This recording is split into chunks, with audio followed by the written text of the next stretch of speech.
Hey everyone, it's Chronic Blaze here, and welcome back to another video. Castle Crashers is a really fun game that I've actually started playing again recently. With different level themes, great combat mechanics, amazing boss fights, a great soundtrack, and character-specific abilities, it makes this game not only fun to play for the first time, but also a really fun game to return to. But let's go back to that last point, character-specific abilities. Every Castle Crashers character has their own magic abilities, and the more times you beat the game with different characters, the more different characters and different abilities you can unlock. Magic is a key part of Castle Crashers, and it makes the game so much easier. So based on that, today, we have one simple question. Can you beat Castle Crashers without using magic? But there's only one problem. I'm not good at this game. There's no way I can beat this challenge or this game on my own, so I'll need help with this. Help from someone who's actually good at the game. Somebody who knows what he's doing. Somebody who's been playing the game for a long time. Somebody who is actually willing to basically carry me through the entire game. And that, of course, is WildCrafters. I've been playing the game since 2015. I'm basically far better than Blaze will ever be, so I'll help carry Blaze and help him through this challenge. The rules are simple. Don't use magic. I thought that I could find out the right trigger in the Xbox Accessories app, so I can't. So instead we have to define what magic is. For this, we're going to define magic as anything we do that gives us an advantage. So for this, we're technically allowed to hit the right trigger, but even though magic is enabled, we aren't using any magic attacks, so this isn't against the rules. We're allowed to run while holding RT, and while I have heard that this can make your character faster, I couldn't confirm this. Either way, we are allowing it for this challenge. We can't use magic against others though. If we do use magic in that way, we have to exit out of the level and restart. Also, no insane mode.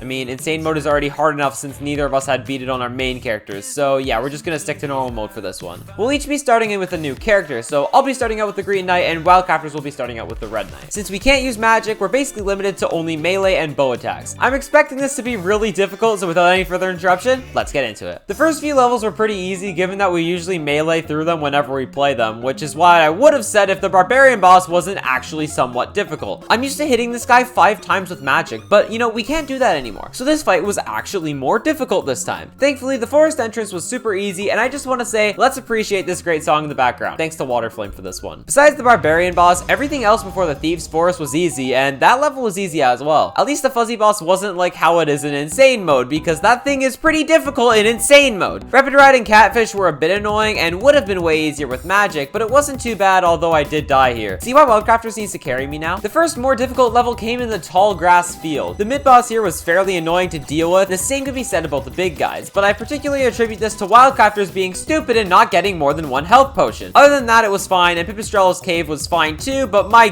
god, those slimes are annoying. Welcome to Flower Field, a level featuring tons of bees and is a complete pain if you're playing on Insane mode, but thankfully we aren't, and although I hate this section on the bridge, the level wasn't too bad. This is a section where we would usually spam magic, but you know, we can't do that anymore. Meleeing all of this was annoying but possible, and the boss battle wasn't too bad either. See, everything so far hasn't been so bad, and then we get to Parade. This was more so tedious than it was difficult. Since WildCrafters didn't learn from the last time, got only 1 health potion and lost it in Wedding Crash, it was all on me to beat Giant Troll. Normally you'd spam magic to beat this boss because it does more damage and kills the boss faster, but for obvious reasons, we can't do that. No, instead we have to bow the boss. And remember, this is all on me, the person who is quite literally garbage at this game and spent his time learning to air dribble instead. Thankfully, this wasn't too bad. If you stand at the side of the cart farthest from the boss, it's much harder for the thieves to attack you. From there, you're able to bow the boss, which is the most tedious thing ever. Every time their eyes start to water pink, you have to either damage them using a bow or shield. At the beginning, this was tough and I only had 1 health potion to work with, but then I started to work out a rhythm of when to shoot, when to shield, and when to attack the thieves coming onto the cart. I was able to beat this in 1 attempt, but it was still pretty annoying given we've only been upgrading strength and the bow does basically no damage right now. At least I finally did something in this challenge. The final bad level of Stream 1 was Cyclops' Forest, more specifically the battle against Cyclops. I think I see a trend of this being not necessarily super hard without magic, but just annoying. The best way WildCrafters thought of was to use a running attack to kill him, followed by immediately running away. This did work really well, but at least for me, it was sort of difficult to pull this off at times. Then again, I attribute that to me being bad at the game. I kept getting hit by his knives and not being able to move out of the way in time, but we were able to beat this level. Welcome to Lava World. This is basically like the 4-C of the No Brick Blocks series. Not complete hell because I've got a feeling there's some really terrible levels coming up, but still pretty bad. Maybe it's because the fire demons are near impossible to pick up and they hit you for half your health, but this fight was really hard without magic. Now yes, my magic usually doesn't do much here anyway since I play as the Orange Knight most of the time, but this was still really annoying. But that wasn't even the worst part. The Volcano boss was super easy, but then we get to the Dragon and Sock Puppet. You know, the boss that you're supposed to use magic to kill. The only way that we could do this was if I stayed back, then WildCrafters used a sandwich and jumped up and attacked the boss that way. it. Then WildCrafters would eventually die from the dragon's fire, so I would have to go and revive him while all watching for the boulders. And on that note, the first time we beat this level, we actually died to the boulders after beating the boss. Yes! So it's basically one sandwich. Oh, I'm dead. No. Do I have to redo the entire level?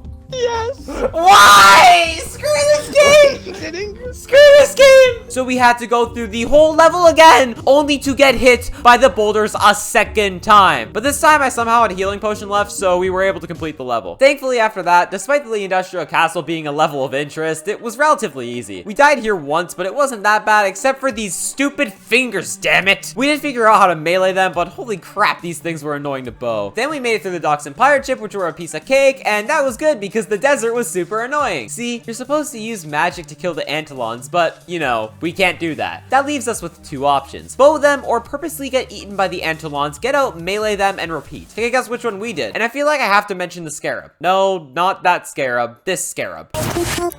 Somehow we beat the alien ship in one try, and don't ask me how we did that one. Desert chase was pretty easy, but sandcastle interior really sucked. Introducing beefy enemies. They weren't really as big of an issue before, but now they're super annoying. Beefy enemies are actually pretty difficult to beat. WildCrafters and I figured out the best way is for one of us to bow, and then for the other person to melee them until they're dead. Once we figured out that strategy, this level wasn't too bad. And unfortunately, we couldn't cheat the entire volleyball game by just spamming magic like we usually do, but this still wasn't too bad. And now, welcome to Marsh. This level would have been on the easy list if it weren't for 4 beefy skeletons that we had to fight at once. Our strategy for beefy enemies begins to fail when there's more than like 2 of them. So this section was annoying because there's 4 of them, but we did get through it eventually using roughly the same strategy. At least the corn boss was super easy and this free health was pretty nice. Stream 3 started with us forgetting to get healing potions, then deciding to play Flooded Temple and having to deal with these annoying fishmen. So that was kind of annoying and we basically couldn't screw it up. And on top of this, of course these fishmen are a boss that you want to use magic to kill. This level's in the same chapter as Medusa's Lair too, so I basically had no healing potions for this since I used them all already in Flooded Temple. Medusa was also kind of annoying since the best way to kill her is usually with magic, so instead we had to use a melee shield combination. We also had to move to the left side a few times so we could see a bit better, and we had to remember to shield during our snake attack. We could have used bows, but yeah, that would have taken way too long. I died a couple times here again due to the lack of healing potions and also me being generally garbage at the game, but we did beat it on our first try. Then we had Full Moon to deal with, where we had 3 beefy stove faces, 1 in each wave. The problem here was that we had 2 normal stove faces to deal with as well. There isn't that much to go over since I talked about the strategy for beefy enemies earlier, but it's still annoying as hell to beat these guys. We died here once at least, and I think I ended up sandwiching at some point just to get through this faster. Thankfully, Snow World was super easy to beat. The snow enemies are basically super easy to pick up, making this level a lot easier. And for Ice Castle, the only issue was that I had to turn my sound down a lot because of the stream. The entire section here is about audio cues, but I couldn't really do that since I had my game volume so low to the stream. And despite me having no healing potions, the Frost King was pretty easy. It's basically the same thing as the Corn Boss. We just have to keep moving and get a couple hits every time he reappeared. It was a bit harder due to the icicles, but it wasn't too bad. And now, after all that, we're at the final levels. So far, this challenge has gone a lot better than I expected, but I already knew what was coming up in this level, and I figured we were going to be spending a while here. Wizard Castle Takeoff is probably the easiest level without magic since you're not even able to use it here, and then we get to Wizard Castle Interior. These enemies weren't too bad, but now we have each of the bosses to go through. First off, the Painter Boss. This one posed a massive problem. Every time you painted something, that would become an enemy, and for these enemies, you basically need to use magic to kill them. You can melee them, but they'll explode in your face. And I guess you could bow them, but we didn't upgrade our agility at all, so our bows do like 2 damage to them. We ended up deciding to use our healing potions to do the good old damage boost to get through this boss. We just stayed on the Painter Boss the entire time and kept meleeing him, and to be honest, this made the boss super easy. I'm honestly debating using this tactic in normal mode from now on. Undead Cyclops was the easiest boss out of the 4 at the end of the game. WildCrafters and I both don't like this groom a lot, so we decided to do whatever this is the entire time. It doesn't cause that much damage to just get crushed by the guy's piano, and it was actually pretty useful. When Cyclops attacked, we just need to remember to dodge. I couldn't do this properly, so thanks to WildCrafters for carrying me through the game. And now, welcome to Hell. Necromancer is a boss that had me worried when I remembered what this one was about. Before you actually get to fight Necromancer, there are 2 waves of enemies. Necromancer spawns a combination of enemies from the previous levels. The first wave, while super annoying without magic, was possible. WildCrafters was trying to take out the most annoying enemies first, but I ended up just going up to enemies, attacking, and hoping for the best. We wanted to get all enemies with arrows, annoying magic, or bombs out first, and once we did that, this wave was possible. And now for the second wave.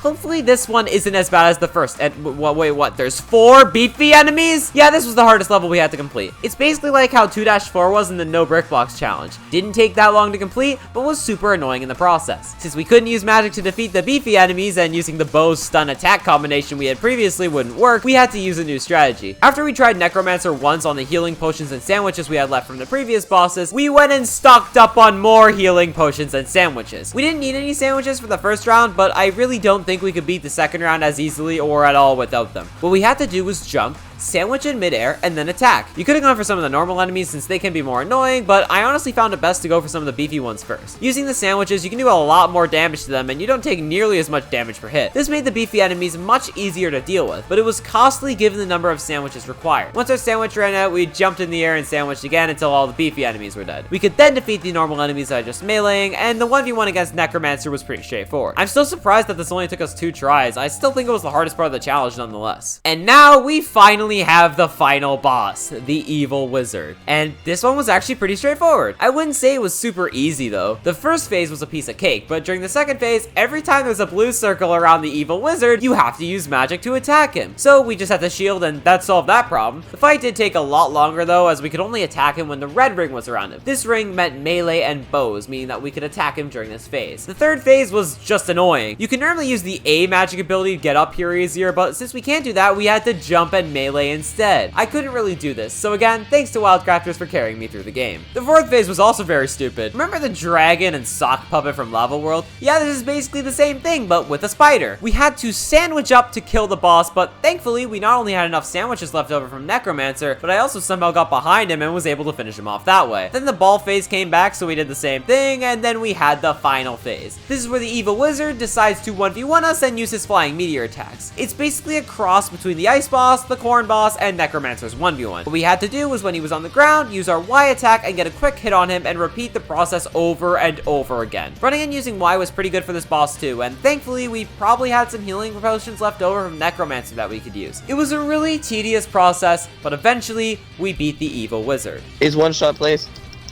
He's dead. He's dead. We actually beat the game. Did we actually beat the game? Like, did we actually just do this without magic? Ladies and gentlemen, we got him. Let's go, dude! We actually beat the game. It only took like 3 hours. That went really well. And after a quick 1v1 where WildCrafters easily won yet again, and then we witnessed whatever this screen is, that's all of Castle Crashers without using magic. Well, technically not all of it. We still have insane mode, but my God, I don't want to do that without magic, so please don't ask me to. This entire challenge was streamed live at twitch.tv/chronicblaze, and we might do more challenges like this in the future, so be sure to go check them out. There's also a clip from Lava World that's live on Blaze Clips right now, so I'll have the link to that channel in the description below. And finally, thanks to WildCrafters for helping me out with the video. I really couldn't have done this challenge without him. I'm pretty bad at this game, so thanks to him for carrying me through all of it. But that's gonna wrap up this video. If you all did enjoy it, please sure to leave a like, subscribe, and turn notifications so you never miss one of my videos. That's gonna wrap up this video. Thank you all so much for watching, and I'll see you in my next video.